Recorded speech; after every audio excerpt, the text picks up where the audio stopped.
I'm going to be talking to you about stress management. The handout pretty much is just an outline of information I'll be talking about. Stress management to me personally is a broad term. I mean, it's almost like we could say everything is stress right now in our lives. I mean, just getting up in the morning is stress. Getting ready for school is stress. Driving to school or taking the bus or walking to school or riding your bike to school is stress. Of course, riding your bike, you take your life into your hands when you go over that bridge. But everything has gotten to the point where we have stress continually in our lives. So how do we deal with it? How do we stay healthy through it? Let me ask a question first. How many of you have been sick at least once this quarter? How many of you have been sick twice this quarter? How many of you have been sick all quarter? Well, that's good. That's good to see. Did you know that when we have a lot of stress in our lives and we don't deal with it properly, it starts to break down our immune system, and that's how we get stressful. When I was going to college, I was sick constantly sick, and I found that it actually was something that I used. I didn't know I was using it, but I was using it to sabotage myself. It would be an excuse to not complete things. It would be an excuse not to go somewhere. It would be an excuse to show up late. It would be an excuse to not go to work. How many have had that experience? Personally, I got so tired of it. I mean, literally got so tired of it that 1 month after I'd finished school and I was actually in the working field, I only worked 7 days in 1 month because I was sick all the time. But I had let stress affect my life so much that every time I would go through something, didn't matter if it was a good thing or a bad thing, a positive thing or a negative thing, or an advancement in my life or a step back in my life, I would always be sick. So I never had the ability to deal with the end of that situation. So to me personally, I was starting to look at my life and go, what value do I have in my life?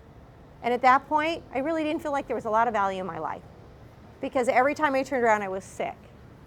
So pretty much we're going to talk about stress management in the sense on how can we be successful in stress management. A lot of it is basically just being honest with yourself and truthful with yourself and looking at your lives, okay? Simple tools. Well, I like to use the KISS rule, keep it simple, silly. I don't like to use the other terminology that a lot of people will say. But that's part of it, is keeping it simple. We don't have to do anything in great diagram or engineering or analysis or anything like that. It's basically keeping it simple. If we can keep it simple, we can learn to be healthier and happier people. Now, when we look at our situation today, we always say we want to be in the moment and we want to be happy and confident and secure in the moment, right? I mean, that's kind of that would be our mantra, our goal for every day. But are we? If we can't do it for today, how can we do it for tomorrow, a week from today, a month from today, a year from today, for the rest of your life? Life is a choice, and your choice is your life. So when I look at that, what I try to say to you is that there's things we need to be looking at. You need to be realistic when you look at your life. What are the things that are important? What are your priorities? And what are the things that basically are just taking up space, right? Now, the things that are important right now in your life are being able to go to bed at night, get some sleep, eat, drink lots of water, get up and go to school, maybe go to work, maybe deal with your family if you live with your family or you have a family that you're caring for, and then doing it all over again. That's something that really is just the priority. That's just life in its outline. And that's really the simplistic levels we should be looking at. The other things in between that are other parts of that, if we want to bullet that down or summarize that, it would be, okay, if we want to go to bed at night, are we ready in the morning when we wake up? Do we have things ready so that we can wake up and go in the morning? So in an example, do you have your books and your homework and everything in one spot so that you know where it's at, so that when you leave, you just pick it up and you leave? Do you have clothes ready in the morning that you can put on, that you don't have to think about, that they're ready, that you can put on and then just get ready to leave? Do you have things ready for breakfast in the morning that you can eat or prepare simply so that you can be nourished, have energy, and feel good when you get into your clothes, pick up your backpack, and leave? The last thing, do you know where your keys are to the house? Do you know where your cell phone is? Okay. Usually the scenario is you're trying to get out of bed. You can barely get your head up off the pillow. You can barely put your feet on the floor. You can barely walk into the bathroom. You can barely do anything that you have to function to get yourself cleaned and ready to go in the morning, let alone figuring out what clothes you have to wear. And that might be a treasure hunt in itself. And then trying to figure food, well, it might be the leftover pizza from dinner the night before. Who thinks about drinking water in the morning? Who would rather grab a cup of coffee in the morning? Who barely can find their backpack, their keys, and their cell phone, and by the time you get to the door, you are so worn out, you can barely get to school? Is that pretty realistic? Simple things that we can do in our life, very simple things. We can learn about how to organize our lives. Start with one thing though. Don't try to do everything the first time. It can be very overwhelming. We almost need to go to counseling for that. So one thing at a time, one step at a time. Maybe it might be that at night before you go to bed, set your clothes out with your shoes. There's something very comforting about being able to find your clothes in the morning and put them on. You don't have to think. It's there. It's ready to go. There's no decisions. What can change that decision from night to morning other than snow? Put a coat on and boots. Okay? Another thing you need to understand is that you have to have things in the morning to eat and to drink. When we wake up in the morning, and if you are fortunate enough to get 8 hours to 12 hours of sleep in a night, we call that a fast. Because in that period of time, you have not been eating and drinking, unless you're a night walker and you eat while you're walking or drinking, okay? When we wake up in the morning, we don't have any glycogen in our brain. The glycogen that we put into our bodies helps our brain function. We're dehydrated. So our muscles are having a difficult time understanding what movement is and what we need to do. So one of the first things you can do after you walk through the bathroom, into the kitchen, maybe open the refrigerator, and the night before put together just a bottle or a cup of half juice, 100% juice, and water mixed, and start sipping on that. If you start sipping on that, you put enough into your body within 15 minutes that your brain starts to function. You start to be able to think. Your body starts to process. It says, oh, I'm hungry. I need to eat something now because I don't have any more nutrients in my body because I just went through an 8 to 12 hour fast. So hopefully maybe the night before, we could set something out on the cupboard that might be a simple breakfast in the morning, if that's where we need to start. Maybe it takes a box of cereal, a bowl, having some milk in the refrigerator, and having a bowl of cereal. Again, we start putting nutrients into the body, things that help the body function in the morning, which give us the ability to think a little bit more clear. We have energy, so we're not so tired. And at that point, if we do it in that process, we're not going to be so likely to pick up on the way to school that quad. Okay, quad mocha, quad whatever, quad. But did you know that in a 4-ounce cup of coffee that is in electric percolated coffee, drip coffee, has more caffeine than 1 shot of espresso? So if you have a quad, you're having about as much caffeine equivalency in that quad as you would in 1 cup of coffee at home. Saving money, convenience, gas prices are going up. Okay, a little bit of logic there, a lot of understanding and prioritizing.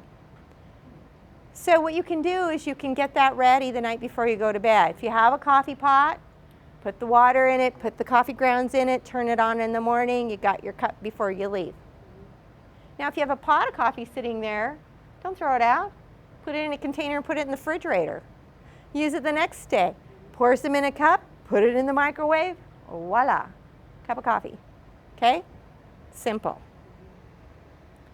Now, in regards to the rest of your life, when you get to school, by then, if we follow this simple process of getting up, being ready, having everything at the door ready to go, eating some breakfast, your body is functioning, you get to school, you're going to find that you're going to have a better ability at function, focus, concentration, application.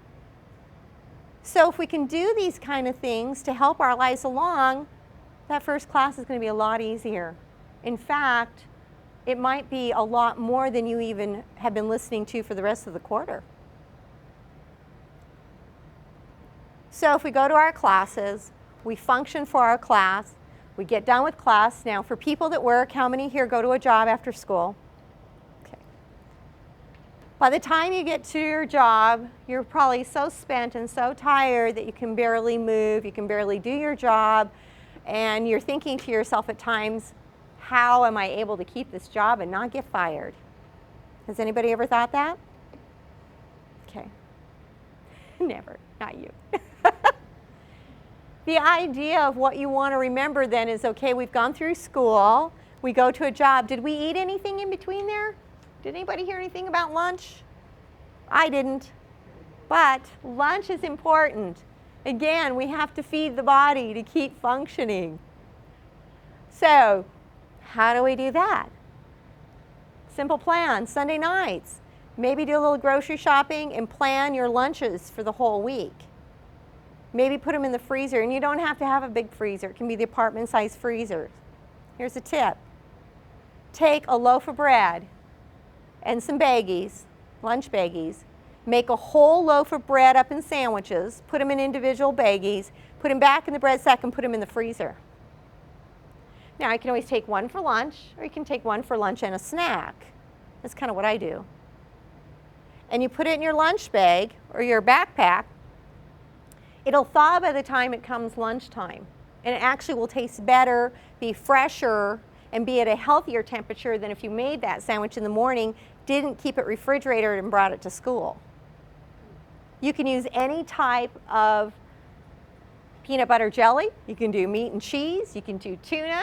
You can do chicken. You can do a vegetarian kind of sandwich, only it might be a little mushy. Tomatoes, lettuce are kind of hard to put on there. They get a little bit of mushy.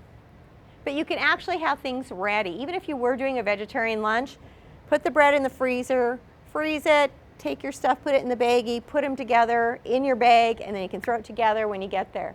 You can do the same thing with your wraps. You can make your wraps up and freeze them ahead of time.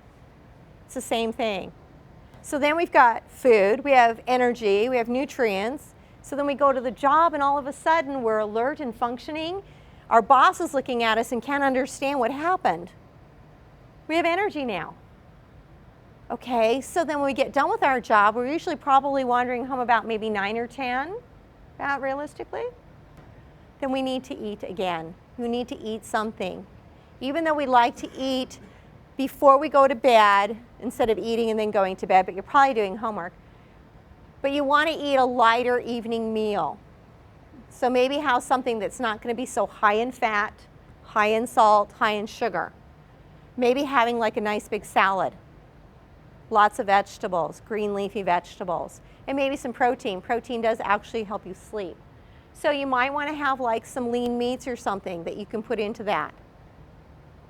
Now again, we go up home, we eat, we have energy to do our homework. You're probably up for another 3 or 4 hours doing homework, hopefully only 3 or 4 hours, and hopefully getting to bed and starting the whole process all over again. Now, stress management. When we talk about stress management, it's this huge big picture. And in 30 minutes, it's really hard to give you the key to life to help you with all your stress management. But you can start with little steps, one at a time. You can do it with little things, like setting the clothes out at night. Make sure your backpack's by the front door with your cell phone and your keys. Making sure you have breakfast ready in the morning. Lunch, dinner. Did that sound too hard? Did that sound like somebody could do that? Making that choice and making that decision is what it is. Now, the other things we need to listen to are the symptoms of our body, because they tell us what happens before we get sick. Alrighty? One of the things is so you feel like when you're sitting in class, sometimes you get a headache. Do you feel like you're getting a headache sometimes when you're in class? It's a symptom of dehydration. Water. Do you feel like you're going to fall asleep in class? Nobody's ever experienced that here, right? Okay. That's a symptom of dehydration. Water. Okay? Do you feel like you're really sluggish during the day and you've actually had your breakfast, your lunch, and your snacks? That's another symptom of dehydration. We should be drinking about 64 ounces of water a day. I know. It's like, you've got to be kidding me. No, really, you really do need to drink about 64 ounces of water a day. It's the most important nutrient that your body needs. We die if we don't have water. So that's how serious it is. So slowly, you're depleting your body of hydration if you're not drinking water. And then when you add sugars and you add caffeines, what happens is you start creating more efforts where the body has to put more body fluid to it, more water to it, so we're not hydrating the muscles, the brain, the heart, the lungs. So that's why we get so tired. That's why we get headaches. So we need to understand that water is so important. Now, I have a really hard time remembering to drink water too all day long. So I have a sippy cup, just like the kids. This helps me. If this is empty, I refill it right away, and I drink it down and I refill it. So I pretty much drink about 8 or 10 of these a day. But I'll tell you, that is probably one of the most important things to do to stay healthy. Because if we start taking away the things that are important, like water, foods, rest, what happens? The immune system starts to break down. We add stress of school, work, family, relationships, all of those things, right? Okay. So some of the things that we need to be able to look at is be optimistic at what we're doing. Keep that in front of you. Our goal, of course, is to get through school. Our goal, of course, is to find a profession out there when we finish school that will pay the bills, that will allow us to have a healthy and happy life. One of the things, though, I can tell you is that if you don't stay healthy, though, you can't have the other things. Because when you're healthy, you start to break down more and more and more, just like we talked about at the beginning of class. How many times have we been sick and used it to define who we are by not showing up to class, not finishing our homework, not making it to work, not being able to pay our bills, not being able to be involved in relationships? It's easier to say, oh, I'm sick, I just can't do that right now. Well, how far will that get you in life? Well, it didn't get me very far. That month I worked 7 days. You want to know what happened to me at the end of that month? I got fired. And that's how people look at it. They want someone that's dependable. But you can't be dependable for somebody else unless you're dependable for yourself first, right? Right. So the idea is that you want to make sure that you start looking at your life realistically. What can we get rid of that's garbage? What do we spend a lot of time on? Well, it can be anything. It can be just basically looking for our book bag. It can be trying to figure out what to wear in the morning. Those are very simple things that we can trade up, right? Other things can be maybe looking at the reality of what we're doing in school. Use your resources at school. If you're struggling in a class, talk to the teacher. We have tutor systems here that are amazing that can help you release your stress that you experience in your classes. And it's free. We also have counseling service. We also have a food bank. If you're running out of food and you don't have any money for it, go to the food bank. In fact, Thursday is the farmer's market. Take whatever you can. They have to get rid of that food. So bring a backpack that's empty, throw it in your other backpack and load it up and double pack home. You know? Pass that word around to other students too. Okay, so then what are we looking at from there? Well, we have work. You know, if you find that you are struggling at school and at work, you're on the verge of losing something somewhere, right? Talk to your employers, communicate with them. They cannot read your mind. Neither can the instructors. So you need to be able to communicate. It's another simple tool of stress management. We have to look at things that are realistic.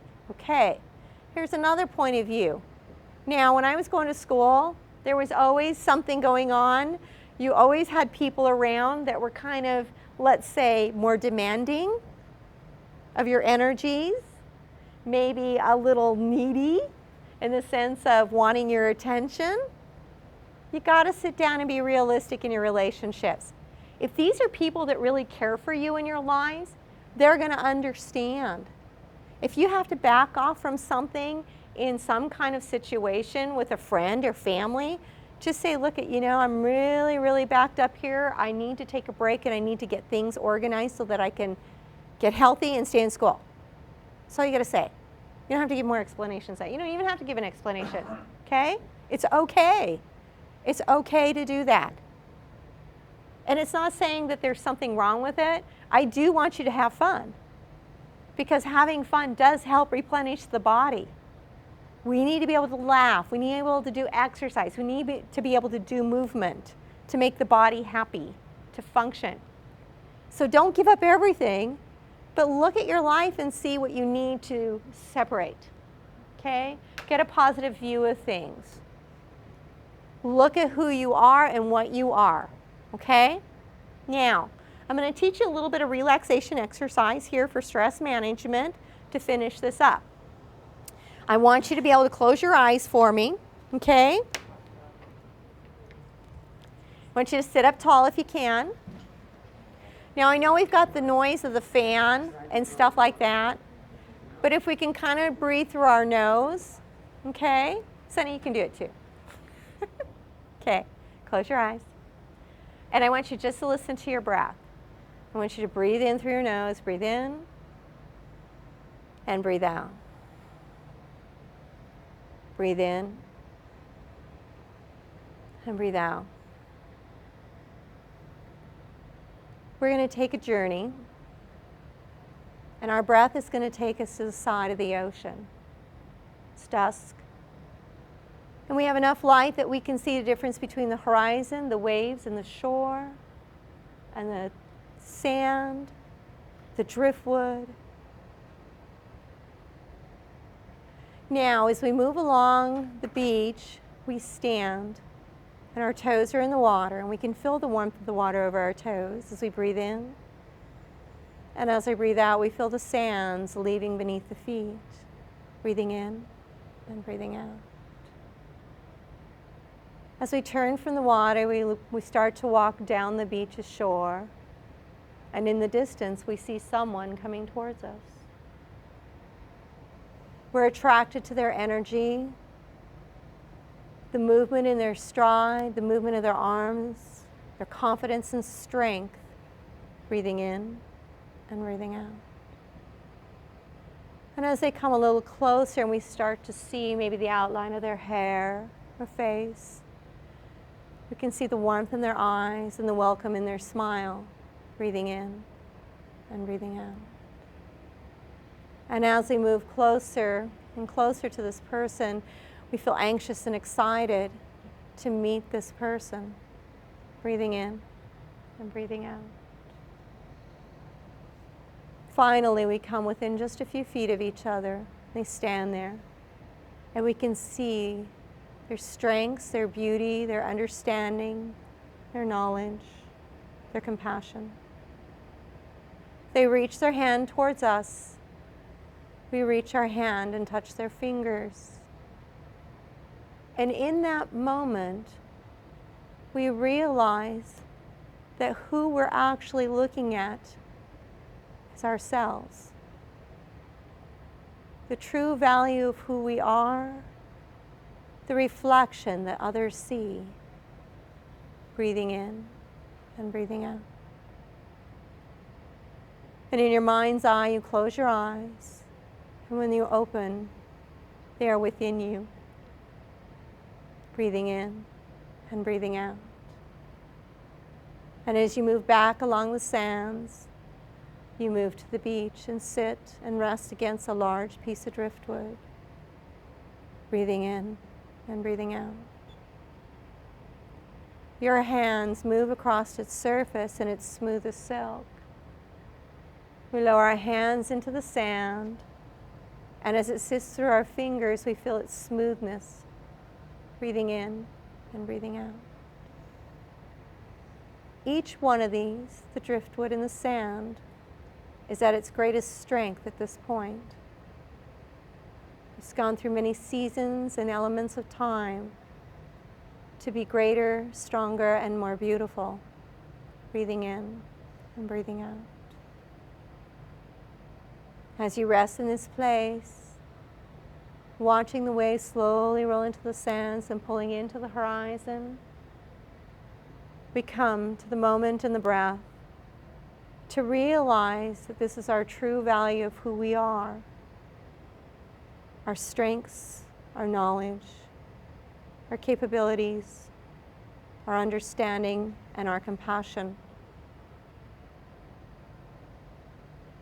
As we breathe in and breathe out, we can come to this place anytime to feel peace and contentment, harmony, balance, breathing in and breathing out. And I want you to open your eyes slowly. Any visualization like that in any type of deep breathing exercise is going to be useful. You don't even have to have the visualization, you can just do the breathing. How many actually feel better just from breathing? That's all it takes. So in other words, when we're dealing with all the stress in our life and we're trying to organize ourselves and get things back on track, take a few minutes, do some deep breathing, take some time for yourself, because I can promise you that if you use that one tool in your life, and I come across you in 5 years, 10 years, 20 years, that from using that one deep breathing exercise and tool, you will be able to say, I'm healthy, I'm happy, and I'm successful. It doesn't take much, it's free, and you can do it anywhere. Any questions? Did you enjoy that? Good. It's like going on a vacation and not having to pay for it. Great. Well, thank you, everyone. On the handout, pretty much it's just more information about what's happening. You know, when we stop, we want to be able to govern our own lives and not let everybody else govern our lives. You want to be able to breathe in and out and use that. Delay the words that leave your lips before the thought is in your mind. You need to be objective. See the complete situation. Ego prevents us from being productive. Mindfulness influences the important issues. See yourself as you truly are with acceptance. Recognize your instinct. It will always be right. Discover joy, laughter, happiness, and satisfaction. And in that, you can find health and wellness. So with that, I conclude everything. You have a wonderful rest of the quarter. And I can tell you, if you try and do that deep breathing exercise before your final, it's supposed to increase your concentration level 10%. So give it a shot. What can we lose? Thank you so much. You guys have a wonderful day.